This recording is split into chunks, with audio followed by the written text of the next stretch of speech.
யாடியா T5L மகிழ்ச்சி நிறைந்த நீண்ட பயணத்திற்கு.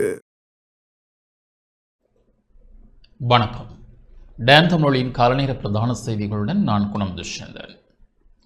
ஏற்றுமதித்துறை எதிர்நோக்கும் சவால்களை வெற்றி கொள்ள அரசாங்கம் அதிகபட்சம் தலையிடும் என ஜனாதிபதி தெரிவித்துள்ளார். ஏற்றுமதிக்கு முன்னுரிமை அளித்து இத்துறை எதிர்நோக்கும் சவால்களை வெற்றி கொள்ள அரசாங்கம் அதிகபட்சமாக தலையிடும் என ஜனாதிபதி அன்ருகுமார் திசாநாயக்க வலியுறுத்தினார். மத்திய கிழக்கில் உருவாகியுள்ள போர்ச்சூழல் காரணமாக இந்நாட்டின் ஏற்றுமதித்துறைக்கு ஏற்பட்டுள்ள சவால்களை வெற்றி கொள்வதற்கு எடுக்கப்பட வேண்டிய அடுத்த கட்ட நடவடிக்கைகள் குறித்து ஆராய்வதற்காக இத்துறையின் பிரதான ஏற்றுமதியாளர்கள் மற்றும் இலங்கை வர்த்தக சபை பிரதிநிதிகளுடன் நேற்று ஜனாதிபதி அலுவலகத்தில் இடம்பெற்ற கலந்துரையாடலின் போதே ஜனாதிபதி இவ்வாறு தெரிவித்தார். இங்கு குறிப்பாக ஏற்றுமதித்துறைக்கும் உற்பத்தியாளர்கள் மற்றும் சேவை வழங்குநர்களுக்கும் எரிபொருளை பெற்றுக் கொள்வதில் ஏற்பட்டுள்ள சிக்கல்கள் குறித்து ஜனாதிபதி கவனம் செலுத்தினார். தேசிய பொருளாதாரத்துக்கு ஏற்படக்கூடிய பாதிப்புகளை குறைத்து உருவாகியுள்ள சூழ்நிலையை முகாமைத்துவம் செய்வதற்காக ஏற்றுமதித்துறைக்கு முன்னுரிமை அளித்து செயற்படுவது குறித்து இங்கு விசேட கவனம் செலுத்தப்பட்டது. இத்துறையில் எழுந்துள்ள பிரச்சினைகள் மற்றும் அது தொடர்பாக ஏற்றுமதியாளர்கள் மற்றும் இத்துறையில் ஈடுபட்டுள்ளவர்களால் முன்வைக்கப்பட்ட கருத்துக்கள் மற்றும் ஆலோசனைகள் குறித்தும் இங்கு விரிவாக கலந்துரையாடப்பட்டது.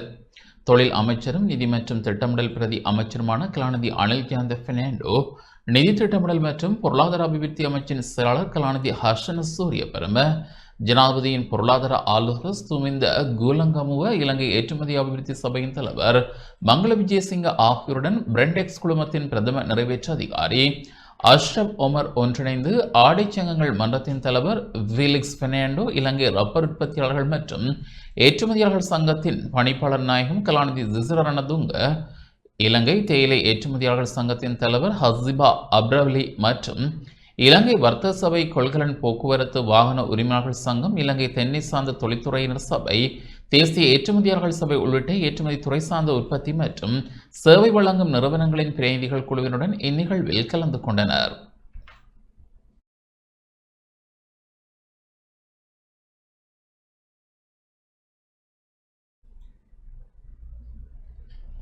இலங்கை போக்குவரத்து சபையின் டிப்போக்கள் ஊடாக தனியார் பேருந்துகளுக்கு எரிபொருள் வழங்கப்படுகின்றது. இலங்கை போக்குவரத்து சபையின் டிப்போக்கள் ஊடாக தனியார் பேருந்துகளுக்கு எரிபொருள் வழங்கும் நடவடிக்கை நாடளாவிய ரீதியில் ஆரம்பிக்கப்பட்டுள்ளது. இதன்படி நாடு முழுவதும் உள்ள 107 டிப்போக்களில் 103 டிப்போக்கள் ஊடாக இந்த எரிபொருள் விநியோகம் முன்னெடுக்கப்பட உள்ளதாக இலங்கை போக்குவரத்து சபையின் தலைவர் சுஜீவ கனகரத்ன தெரிவித்துள்ளார். தேசிய போக்குவரத்து ஆணைக்குழுவில் பதிவு செய்யப்பட்டு தற்போது சேவையில் ஈடுபட்டுள்ள பேருந்துகளுக்கு மாத்திரமே இந்த நடைமுறையின் கீழ் எரிபொருள் வழங்கப்பட உள்ளது. எனவே தனியார் பேருந்து உரிமையாளர்கள் தமது வாகனங்கள் தேசிய போக்குவரத்து ஆணைக்குழுவிலோ அல்லது அந்தந்த மாகாண வீதி பயணிகள் போக்குவரத்து அதிகார சபையிலோ பதிவு செய்யப்பட்டுள்ளதை உறுதிப்படுத்துவது அவசியமாகும். அவ்வாறு உறுதிப்படுத்தப்பட்ட பின்னர் தகுதியுள்ள பேருந்துகள் தமக்கு ஒதுக்கப்பட்ட டிப்போக்களில் இருந்து தடையின்றி எரிபொருளை பெற்றுக்கொள்ள முடியும் என அறிவிக்கப்பட்டுள்ளது.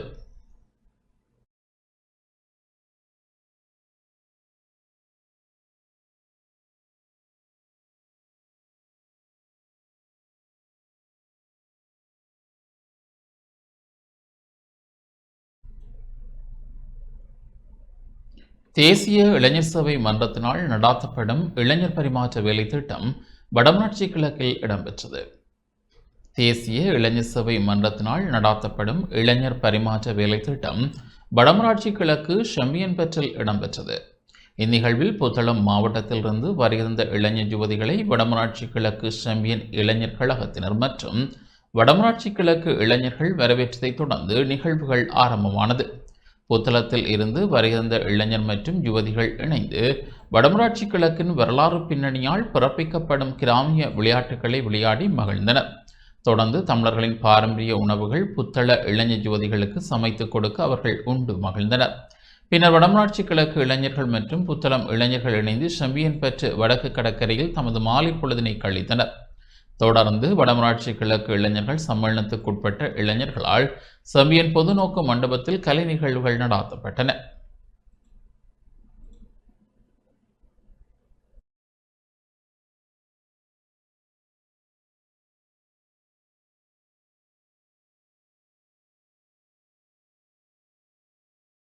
இல்லமையுள்ள திறனாய்வு போட்டி நேற்று நடைபெற்றது. முல்லைத்தீவு மாவட்டத்தின் துணுக்காய் கல்வி வலயத்துக்குட்பட்ட மாங்குளம் மகாவித்தியாலய வருடாந்த இல்லமையுணர் திறனாய்வு போட்டி பாடசாலை மைதானத்தில் நேற்று சிறப்பாக நடைபெற்றது. பாடசாலை அதிபர் சானா பாஸ்கரன் தலைமையில் நடைபெற்ற நிகழ்வில் பிரதம விருந்தினராக துணுக்காய் கல்வி வலய உடற்கல்வி பிரதி கல்வி பணிப்பாளர் திரு ஊனா புஷ்வரட்னம் கலந்து கொண்டார். நிகழ்வில் பாடசாலையின் முன்னாள் பதில் அதிபரும் ஜாழ் ஹாட்லி கல்லூரி ஆசிரியருமாகிய திரு சீனா நிமலன், பாடசாலையின் முன்னாள் ஆசிரியரும் வவுனியா சைவப்பிரகாச மகளிர் கல்லூரி ஆசிரியருமாகிய திருமதி சானா ஜெயலலிதா, பாடசாலையின் முன்னாள் பிரதி அதிபரும் முல்லைத்தீவு பண்டாரவனியன் மகாவித்தியாலய ஆசிரியருமாகிய திரு மாவண்ணா ரதிக்குமார், மாங்குளம் போலீஸ் பொறுப்பதிகாரி, ஆசிரியர், மாணவர்கள், பெற்றோர்கள் மற்றும் பழைய மாணவர்கள் என பலரும் கலந்து கொண்டனர். குறித்த விளையாட்டுப் போட்டியில் மாணவர்களின் பல்வேறு போட்டிகளும் இடம்பெற்று பரிசில்களும் வழங்கி வைக்கப்பட்டது. தெற்கு மற்றும் மத்திய ஆசியாவுக்கான அமெரிக்காவின் விசேட பிரதிநிதி ஜனாதிபதி அன்ரகுமார் திசாநாயக்கவை சந்தித்துள்ளார். தெற்கு மற்றும் மத்திய ஆசியாவுக்கான அமெரிக்காவின் விசேட பிரதிநிதியும் இந்தியாவுக்கான அமெரிக்க தூதுவருமான ஜெர்ஜியோ ஹோர் ஜனாதிபதி அன்ரகுமார் திசாநாயக்கவை சந்தித்துள்ளார். இச்சந்திப்பு நேற்று முற்பகல் ஜனாதிபதி அலுவலகத்தில் இடம்பெற்றது. இதன்போது அமெரிக்காவுக்கும் இலங்கைக்கும் இடையிலான இருதரப்பு உறவுகளை மேலும் பலப்படுத்துவது குறித்து கலந்துரையாடப்பட்டது. மத்திய கிழக்கு நிலவும் போர்ச்சூழல் குறித்த இலங்கையின் நிலைப்பாடு மற்றும் போர்ச்சூழல் காரணமாக இலங்கை எதிர்கொள்ளும் சவால்கள் குறித்தும் ஜனாதிபதி விளக்கம் அளித்தார். இந்த சந்திப்பில் ஜனாதிபதியின் செயலாளர் நந்திக சனத்குமார் நாயக்க, நிதி திட்டமிடல் மற்றும் பொருளாதார அபிவிருத்தி அமைச்சின் செயலாளர் ஹர்ஷன சூரிய பெரும, ஜனாதிபதியின் சிரேஷ்ட பொருளாதார ஆலோசகர் துமிந்த கூலங்கமுவ, ஜனாதிபதியின் சிரேஷ்ட மேலதிக செயலாளர் ரோஷன் கமகே ஆகியோர் பங்கேற்றனர்.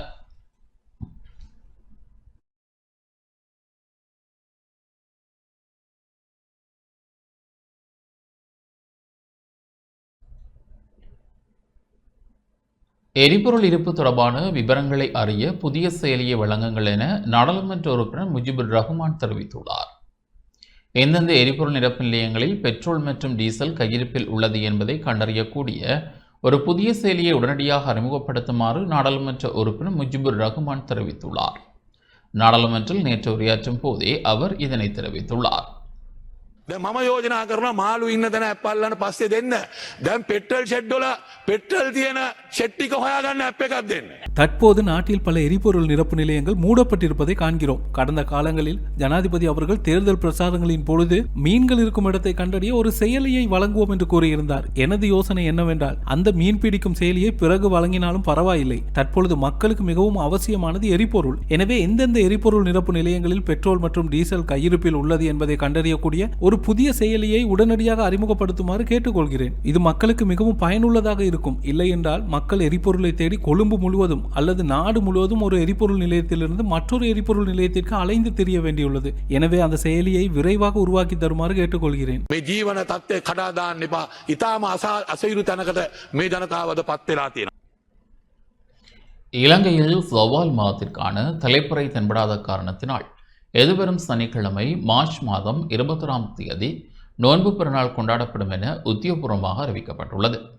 நேற்றைய தினம் நாட்டின் எந்தவொரு பகுதியிலும் புதிய பிறை தென்பட்டதாக எவ்வித தகவல்களும் கிடைக்கப்பெறவில்லை என கொழும்பு பெரிய பள்ளிவாசல் அகில இலங்கை ஜம்மியத்துல் உலமா சபை மற்றும் முஸ்லிம் சமய பண்பாட்டவர்கள் திணைக்களம் ஆகியன இணைந்து அறிவித்துள்ளன.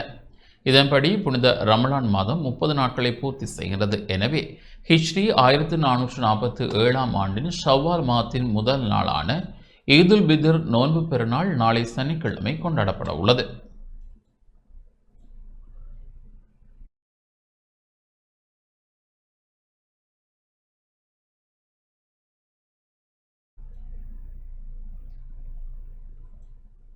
ஈரான் மீதான போருக்கு எதிர்ப்பு தெரிவித்து தனது பதவியை ராஜினாமா செய்த அமெரிக்காவின் முன்னாள் பயங்கரவாத எதிர்ப்பு பிரிவு பணிப்பாளர் ஜோ ஹென் மீது அமெரிக்காவின் பெடரல் புலனாய்வு பிரிவான FBI விசாரணைகளை ஆரம்பித்துள்ளது.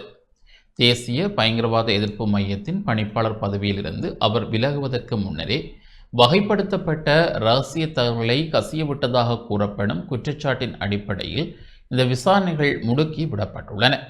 ஈரானுடனான தற்போதைய போரை தனது மனச்சாட்சிக்கு விரோதமாக ஆதரிக்க முடியாது என கூறி கடந்த செவ்வாய்க்கிழமை ஜோஹென் தனது பதவியை துறந்தார். அமெரிக்காவிற்கு ஈரான் எவ்வித உடனடி அச்சுறுத்தலையும் ஏற்படுத்தவில்லை என்றும் இஸ்ரேல் மற்றும் அமெரிக்காவில் உள்ள பலம் வாய்ந்த அழுத்தம் கொடுக்கும் குழுக்களின் தூண்டுதலினால் மட்டுமே அமெரிக்கா இந்த போரை தொடங்கியுள்ளதாகவும் அவர் பகிரங்கமாக குற்றம் சாட்டியுள்ளார். டொனால்ட் ட்ரம்பின் அமெரிக்கா ஃபர்ஸ்ட் கொள்கைக்கு மாறாக தவறான தகவலை பரப்பி இந்த போர்ச்சூழல் உருவாக்கப்பட்டதாக அவர் சுட்டிக்காட்டியுள்ளார். முக்கியமான பாதுகாப்பு பதவியில் இருந்த ஒருவரின் இந்த அதிரடி பதவி விலகல் ஈரான் போர் விவகாரத்தில் ட்ரம்ப் நிர்வாகத்துக்கு பெரும் நெருக்கடியை ஏற்படுத்தியுள்ளது. ஜனநாயக கட்சியினர் மற்றும் தொழிலதிபர்களின் விமர்சனங்களுக்கு மத்தியில் ட்ரம்பின் தீவிர ஆதரவாளர்களான மகா அமைப்பின் சில முக்கிய தலைவர்களும் இந்த போருக்கு தமது எதிர்ப்பை வெளியிட்டு வருகின்றமை குறிப்பிடத்தக்கது.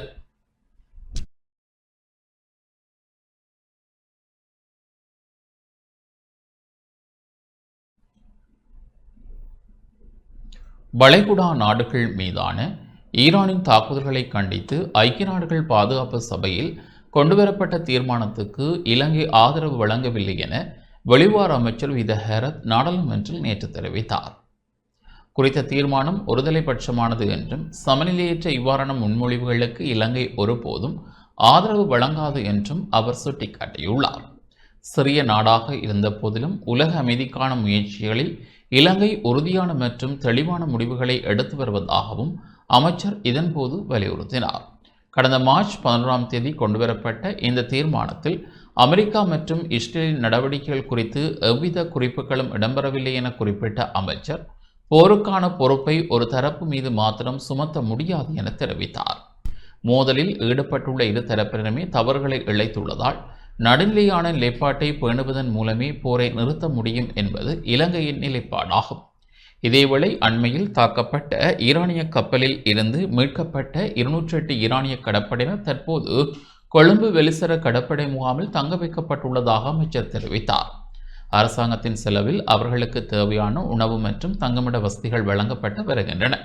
போர்க்காலத்தில் ஒரு தரப்பிற்கு சொந்தமான போர் வீரர்கள் இலங்கையின் பாதுகாப்பில் இருப்பது மிகவும் உணர்வுபூர்வமான விடயம் என்பதால் அவர்கள் தொடர்பில் சர்வதேச சட்டங்களுக்கு அமைய மிகவும் அவதானத்துடன் தீர்மானங்கள் எடுக்கப்படும் எனவும் வெளிவார அமைச்சர் வித ஹேரத் மேலும் குறிப்பிட்டார்.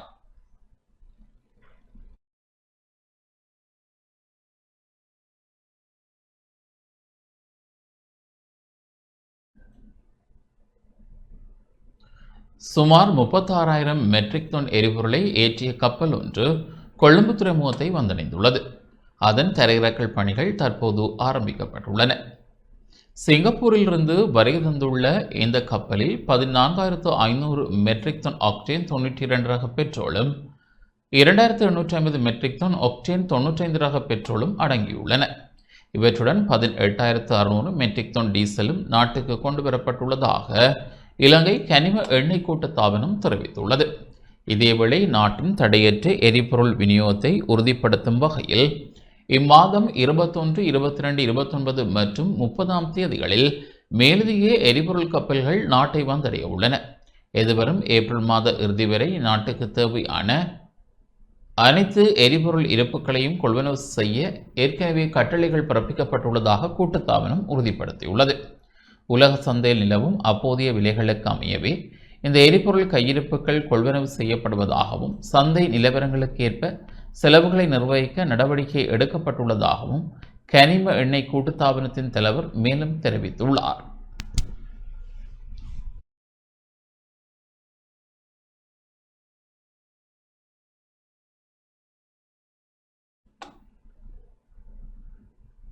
நாட்டில் எரிபொருள் விநியோகத்திற்காக அறிமுகப்படுத்தப்பட்டுள்ள QR குறியீட்டு முறைமைக்கமைய வாகன இலக்கத்தக்கட்டின் கடைசி இலக்கத்தின் ஒற்றை மற்றும் இரட்டை எண்களின் அடிப்படையில் நேற்று எரிபொருள் விநியோகம் முன்னெடுக்கப்பட்டது.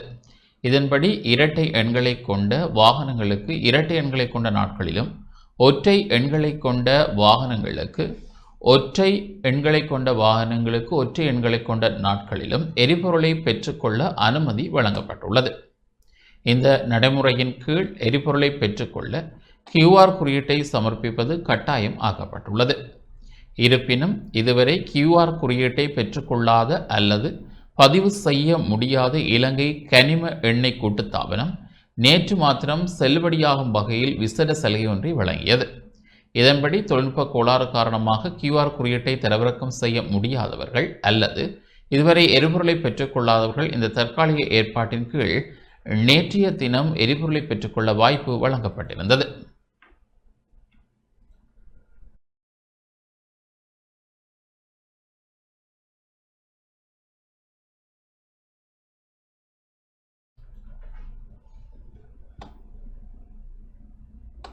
மத்திய கிழக்கு பிராந்தியத்தில் நிலவும் போர் பதற்றத்தால் ஏற்பட்டுள்ள உலகளாவிய எரிசக்தி நெருக்கடி மற்றும் உள்நாட்டு எரிபொருள் விலை மூலோபாயம் குறித்து ஜனாதிபதி செயலகத்தில் நேற்று விசேட கலந்துரையாடல் ஒன்று நடைபெற்றது.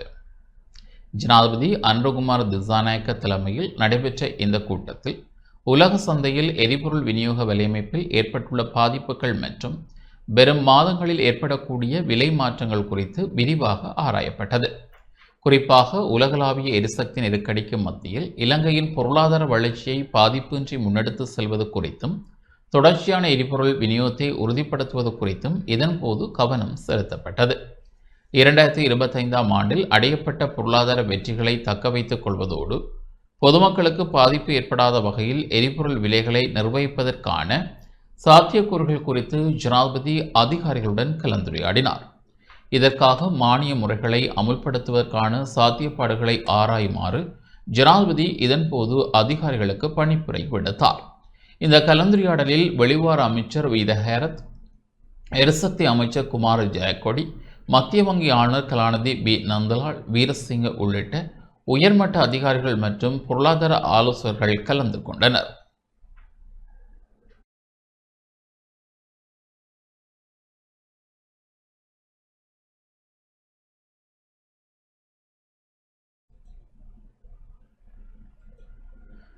சவுதி அரேபியா தேவை ஏற்படின் ஈரானுக்கு எதிராக இராணுவ நடவடிக்கை எடுக்கும் என சவுதி வெளியுறவுத்துறை அமைச்சர் பைஷல் பின் ஹர்ஹான் அல்சவுத் தெரிவித்துள்ளார். சவுதி அரேபியாவின் 2 எண்ணெய் சுத்திகரிப்பு நிலையங்கள் மீது ஈரான் நடாத்திய தாக்குதலை தொடர்ந்து தேவை ஏற்படின் ஈரானுக்கு எதிராக இராணுவ நடவடிக்கை எடுப்பதற்கு தமக்கு உரிமை உண்டு என சவுதி வெளியுறவுத்துறை அமைச்சர் பைசல் பின் பர்ஹான் அல்சவுத் தெரிவித்துள்ளார்.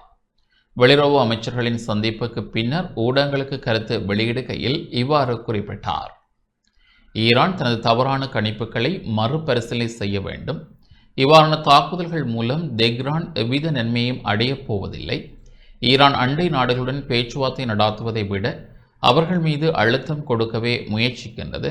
இந்த அணுகுமுறையானது ஒருபோதும் வெற்றியளிக்காது. இது அரசியல் மற்றும் தார்மீக ரீதியில் ஈரானுக்கே பாதிப்பை ஏற்படுத்தும் என எச்சரிக்கை விடுத்துள்ளார்.